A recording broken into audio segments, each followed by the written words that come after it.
What's up, YouTube fans? Today we're going to take a look at the Ocular Max Infinity Stray, or their version of a Masterpiece Scale G1-esque style drift. So this is the second figure in the series of Infinity line. The first one was Eris, which they made into three different bad guys. They had a version that looked like Tarn, and Armada Megatron, and Galvatron. And now we've got this guy. And there will be multiple iterations of this one as well. And the really cool part is the alt mode for this.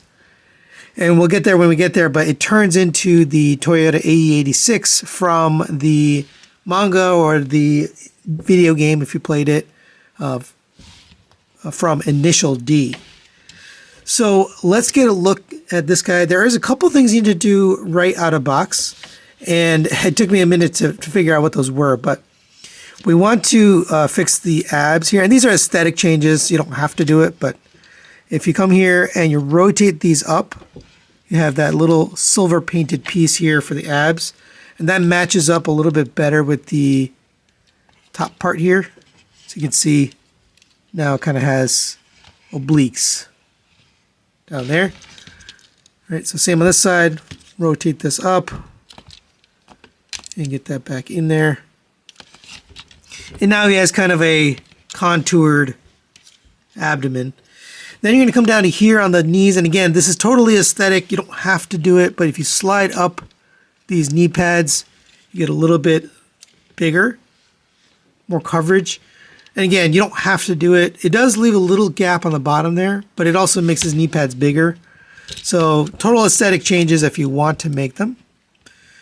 But now we are ready for action. And it's beautifully painted and sculpted. Painted more than most Ocular Max figures. Most of them are plastic with some accents and highlights. This one has a lot more paint. The white, the black that you see on all the body parts, including this front piece, that's all paint. On the wheels, I think the arms are unpainted, but any moving parts I think are unpainted on this.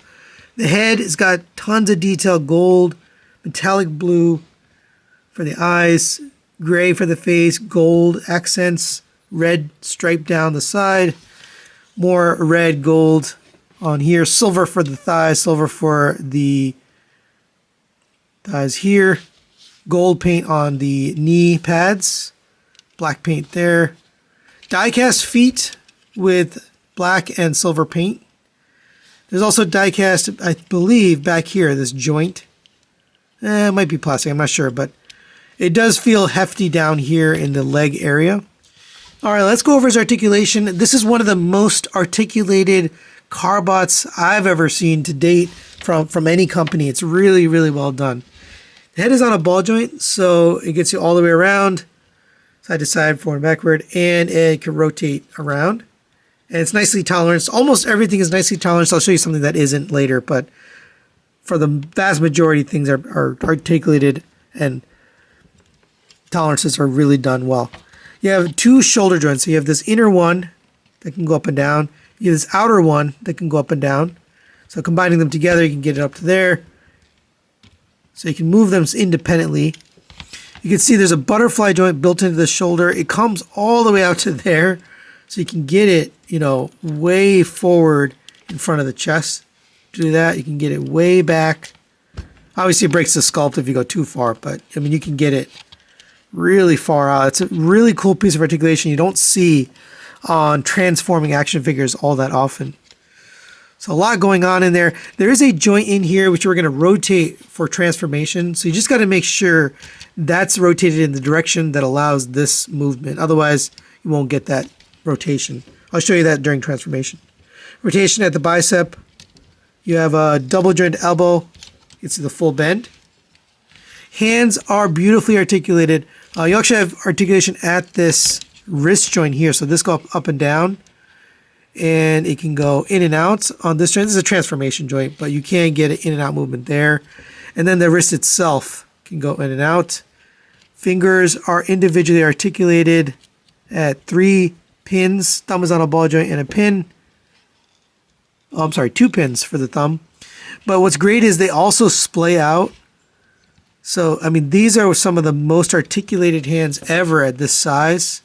It's very, very well done. Yeah, I'm trying to think. I don't think I've seen any other than the Optus Pexis. I think this is the best hands I've seen. Coming down to the waist, you have a waist rotation. Again, nicely toleranced there. Ab crunch gets you down to there. Nothing backwards, but forwards down to there, which is pretty far. The hip skirts are on not ball joints, a hinge, rotating hinge. So you can go forward and back. If you want, you can have them look more like this, where they're hip skirts. Or if you prefer, you can rotate them back and make them look more like sheaths or scabbards, which I think is kind of the look they're going for, is the scabbard look. Either way, it looks good. Coming down the waist, you have a hip skirt here that'll fall out of the way. Leg will kick up to there, past the 90 degrees, back to there, out to the side on a ratchet. Always nice to have ratchet to the outward movement so he doesn't, flop down when you put him down. Coming to the knee, you have a double jointed knee. The top knee joint is on a ratchet. It gets you up to there. The bottom knee joint is a little bit tighter. There is a screw if you want to loosen it up, but I found the best way to articulate it is to open up this panel, because you don't want to press on this translucent plastic. I'd recommend you hold here and articulate it that way. And you can get this double jointed knee, and we'll put this back now. You can get the double jointed knee. There is a recess in the back of the glass, which allows you to get this all the way up, and then you can just kind of pose that knee joint. So that's really well done. You don't have to do it the way I just showed you, but going back to the forward motion, you can just hold it, because you don't have to press on this glass to do that. So just make sure you get it straight again. This knee joint I showed you earlier, you can rotate it. This is the one thing I don't think it's toleranced as well as the rest. These sometimes move on you when you don't want them to. I think a locking point would have been nice, but they do articulate, so you can move them with the leg to pose it in different spots, depending on how you have the leg posed. Going down the feet, you have ankle tilt out to there, back to there, toe tilt down. It's on a double hinge, so you can get it down here or down on the bottom. If you detach it from back here, which I don't recommend because that kind of messes up this, but if you detach from there, then you can get ankle tilt forward and backward on there that you can fake. And then this also moves back and forth, but things start to come apart. So I don't think that's the best idea. You're better off just using the articulation that's built in. All right, now let's take a look at his accessories. And it comes with a bunch of swords. So you get two of these smaller swords done in black, silver, gold, and red. Nicely sculpted. These will fit into the hands. You can close the fingers around them. And they're ambidextrous, can go in either hand. There's no side specific. Although one side does have this slot, and I'll show you what that is for later. So maybe you want to put that on the inside, but it doesn't really matter.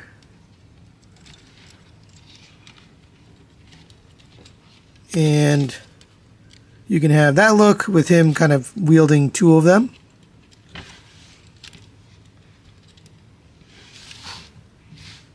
You can also take these and they can be sheathed right here, which I thought was really cool. It looks neat, kind of holstered in there. Let's get both of those. We can also bring in the bigger sword, kind of done in the same styling, black, silver, gold, red. Obviously this one's bigger. It does have a clip here, and that's to hold on to his hand. So put this in here, and that holds on really nicely. You don't even need to close the fingers. It holds on well.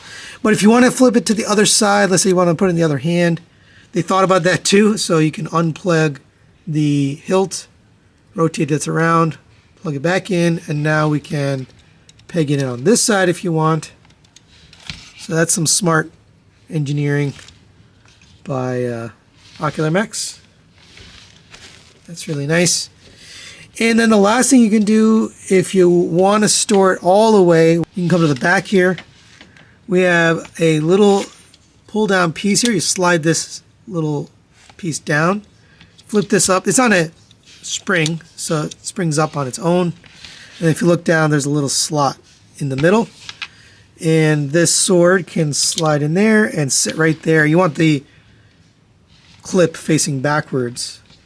That's pretty cool. And then these two can also clip in or tab in. If you look right here, there's a little slot. And that will peg in right here. There's a little nubbin to get that pegged in. So you can put one on that side and one on the other side. And now you've got all three swords stored on his back. And that's pretty cool from the front, you know, have that look if you prefer that. All right, we also get a bunch of alternate face and head options. Here's the stock face.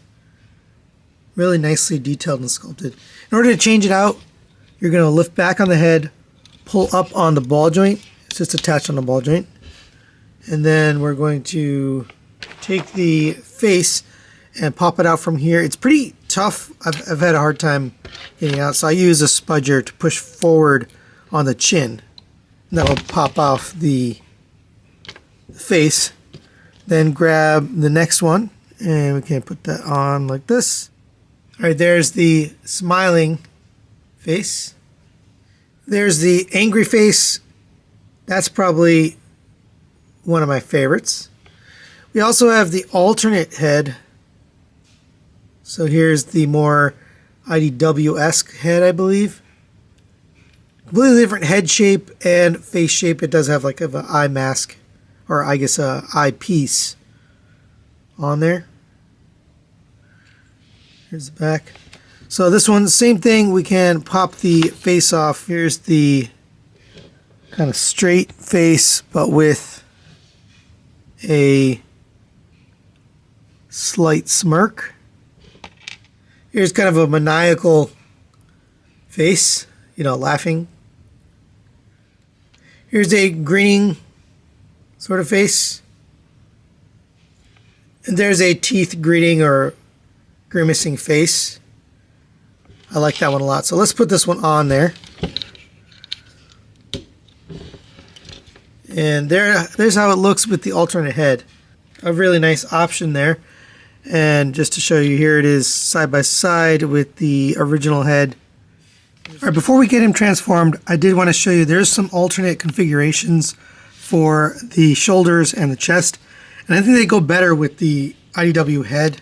I don't know, in my mind they're IDW mods. So go ahead and pull forward on this. We're going to flip the chest around. Make sure the windscreen makes its way back into the little groove. And then push that back. And there's your alternate chest. It's got sculpted detail in there, so only purpose for that is to display it in this mode.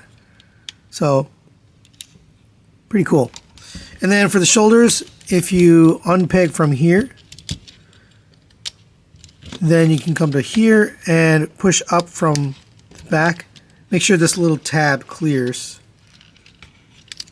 And then plug it back in. There's a second spot to plug it back in right here. So you know that's only there for that. So you get this kind of raised shoulder look. Again, I believe that's more IDW than anything. So we'll just do this side too. Nice little option there for a different look. Pretty cool. And for a quick size comparison, there he is next to the Magic Square version of Optimus Prime, and fits in nicely with the Masterpiece scale. And for another size comparison, there it is next to some Takara bots, the Prowl and Ironhide. And then over here we have Fans Toys, Trailbreaker, and the most recent Ocular Max release, their version of Groove. And he fits in right in between this kind of taller size and this shorter size. He's about the same size as this guy. So nice scale for the Masterpiece size. All right, now let's get him transformed into vehicle mode. And we're going to start on the top here. It is Somewhat complex transformation up here, but not frustrating or anything like that. Just a couple steps to watch out for. So we'll start with the arms. So pull them out on the double hinge for the butterfly joint. Rotate the hand around 180 degrees. Bring it up. You're going to bend at this hinge at the wrist, so it ends up like that. Come to the top here. You're going to unpeg this from here. It's just pegged in right into the back of that. Come to the back. We're going to lift up on this. You're better off lifting right here so you can get that up. And there's a peg right here, so you want to get it out and lift it up like that. You can fold this up. We're going to come to the back here. We're going to fold this entire panel back. Fold this black panel in. Slide this piece out and then slide it in so that it connects back with the headlight piece there. So you can have that look from the front. So that makes the front of the car. Then we're going to accordion this back. So fold up this panel underneath and then just leave this right here for now. Next we'll take care of the arm. So the arm is going to fold up in here. There's a little slot right here on this arm that's fitting into a tab on the inside of the bumper. So that's what you're aiming for. Make sure this clears, this top part of the arm, and then fold the arm in, and then make sure that the forearm tabs into that little slot on the inside of the wheel well. So it should look like that. And your hand should be folded up. I forgot to mention, make sure your hand is folded up into kind of a cube with the thumb flat on the back of the palm and then the fingers folded up in, a U shape. All right, now that we have that, we need to rotate this joint right here. So I recommend you rotate it down and then hold and then rotate it back. And that ends up getting the flat part underneath this part of the hood. So then you can rotate that whole thing. Bring this back over the other part of the hood and rotate this out. And then this will come down and just peg into place this top part of the hood. So now you have this front part of the hood done. You can rotate it up. You want to have it so it's sitting like this with the gold part of the front and the arm up like this and ready to rotate. So go ahead and do the same thing on this side. I'm going to do this side off camera and we'll be right back. All right, now that we have those arms taken care of, here's how you should be looking. And make sure you have the flat part of the shoulder joint facing up right here on the top. Otherwise, later you're gonna have trouble. So this is the joint I'm talking about. You should have that fat part facing upwards. All right. So now we'll come down to here. We can pull this down. That'll release this windshield. Bring this seat piece down. And while you bring that down, you can bring this up. Bring this all the way horizontal. So it sits like this. This can come up and sit right here. We're going to unpeg the chest. Come to the inside. We're going to rotate these down, these ab pieces, which is something we did out of box. We had to put those up. So put those back down. Come to the head. We're going to rotate the head in. And you might need to move this out of the way to get it down. But you're going to get this all the way down, straight. Make sure it's perfectly straight in here, like that. So we're going to bring this around, and this will fit right around the head on both sides. And then you're going to peg these two halves together, basically forming the vehicle, the front of the vehicle. All right, so that's how you should be looking. And we can bring this up. This is going to peg in right here, so the front of the windshield is going to peg into that peg. That's the back of the head now. So bring that up. And before you peg that in, bring this steering wheel all the way around. And now you can bring this down. Hook this windshield underneath here. And then right here, you're going to tab in the dashboard, or whatever you call this. Yeah, I guess it's the dashboard. Onto the arms. So this will tab right into here.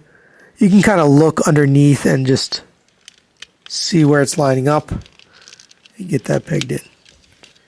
And if you have trouble, just rotate this ab piece in a little bit. That'll help you. All right. Bring this up, and then we're going to rotate the waist 180 degrees. So it sits like this. Make sure it's completely straight up and down. And now we will take care of this back piece. So come to here. You can lift up on this. Oh, and this came out. Let's get that back in there. This is going to sit right here. Actually tabs in. There's little slots inside the roof. They're tabbing into pegs on the windshield. So just make sure you have everything lined up. It should actually peg in nicely. Now I'll take care of these doors. So come to here, open up the glass. I'm going to slide the door, or rotate the door out, and then slide the door out on the slider. Rotate the whole assembly around, and then this is going to peg right there. So bring this around, peg the door hinge into the front. Right, same on this side. Open this up, rotate the door, open the door, rotate this hinge, bring the door piece around, peg it into the front, and just leave the doors open for now because we're going to close those at the end. Here's how we're looking. And now we'll take the bottom part and come to the leg. So open up this outer panel. This is actually on a small hinge, but lift it out with your finger so you can rotate the rear glass out. And it's interesting how this all works. We're going to unpeg the toe from the heel. So this little peg is going to come out. Lift this up. Come to the back here. We can rotate this around. You can open this up, fold this down so you make the rear tail light, and then bring this bumper back around and peg it in. Okay. On the front here, we're going to take this foot, fold the foot back, kind of curling it into a ball, just so it can work its way past the top of this this rear part of the car. So once you have this folded in, bring the rear part of the car back, and then that should be able to clear all the way around. Now you can bring this foot back out, fold the foot to the top, come to the inside. There's a little piece here. I'm going to rotate that little key-shaped piece. Come to the inside of the thigh, rotate this piece around all the way. And it is a little stopping point there, so hit the stopping point. Then you're going to take this entire foot piece. This is going to accordion up, and there's a little circular ridge on the inside. You're going to push this up and in until that makes its way in. And it's a little tricky to get it up and in there, but you can do it. Get that folded in, and it should kind of collapse flush with that.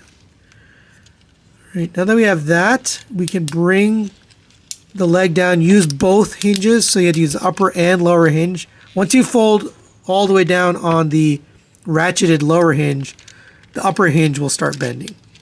All right. This knee joint is going to fold in flat, the knee pad. And then we're going to bring this down, make sure the leg's straight, bring this down all the way so that the leg is collapsed on itself. On the inside here, this little circular piece that we put is going to fit right in between this center piece and the seat. So get that in there. And one thing I forgot to mention is the thigh is actually on a slider. So you want it slid up. There's a down position, up position. I haven't used the down position. That's how it's supposed to be for robot mode, is slid down.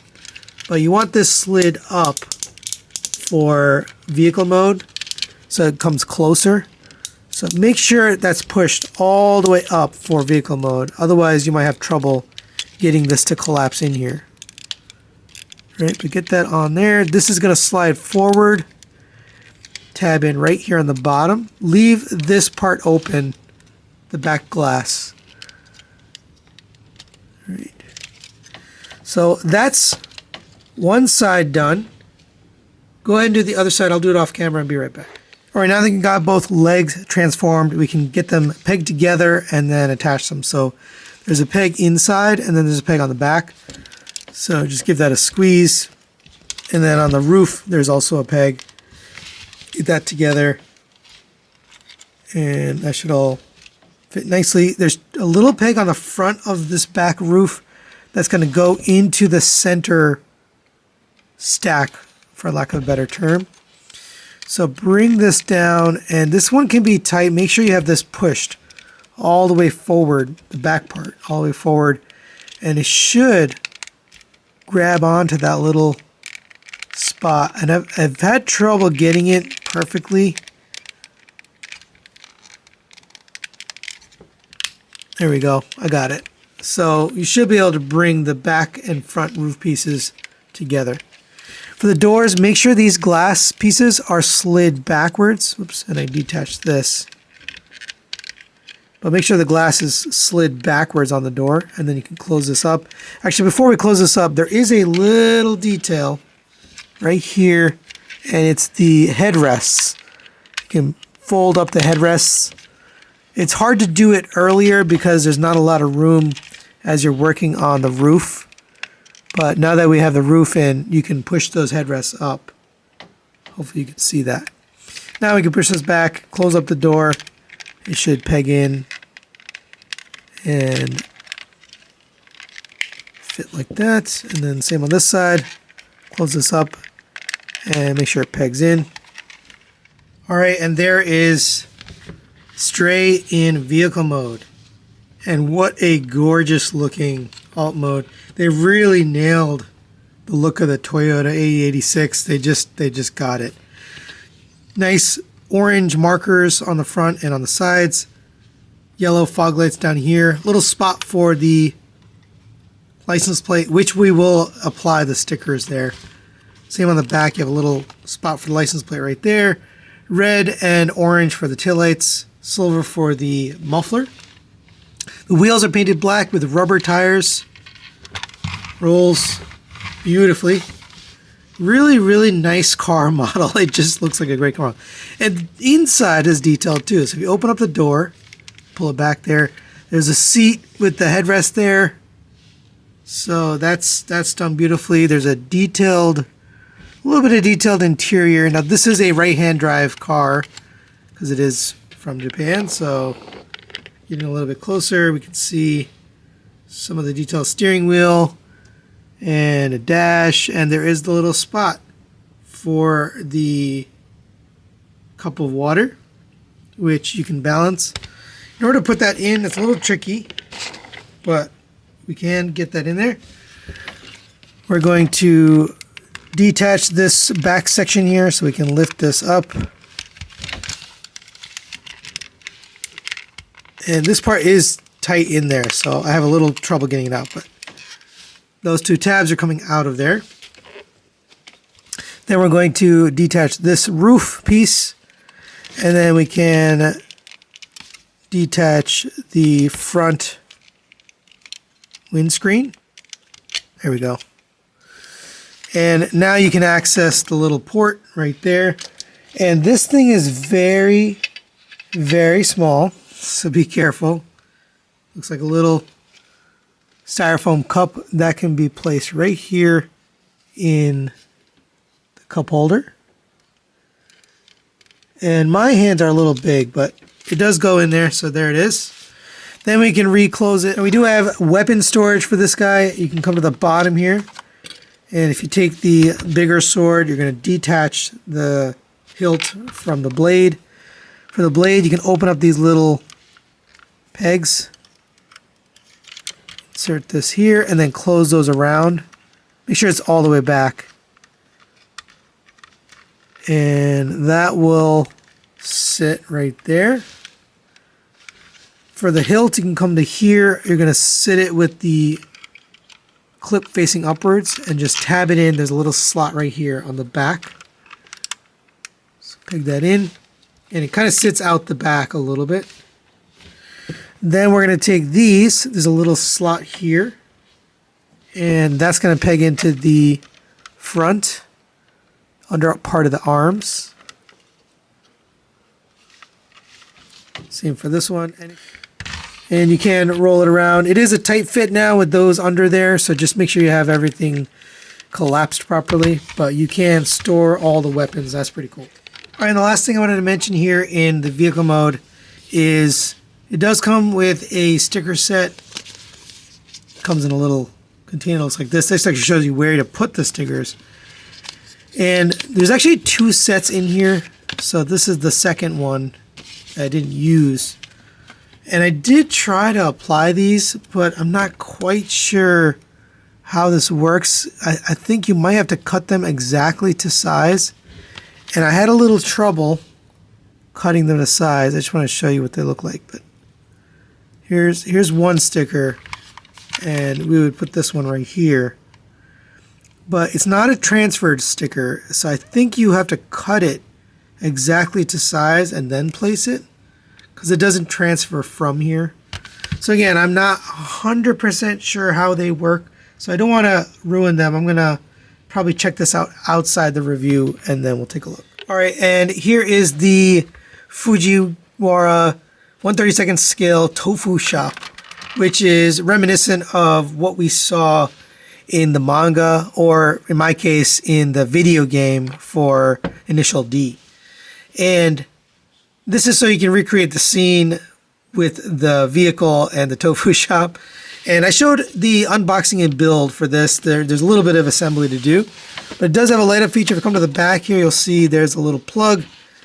And I actually have the plug right here, so I'll just plug it in. This plugs into USB power, and I have that plugged in off camera. So, and then there's a switch right there.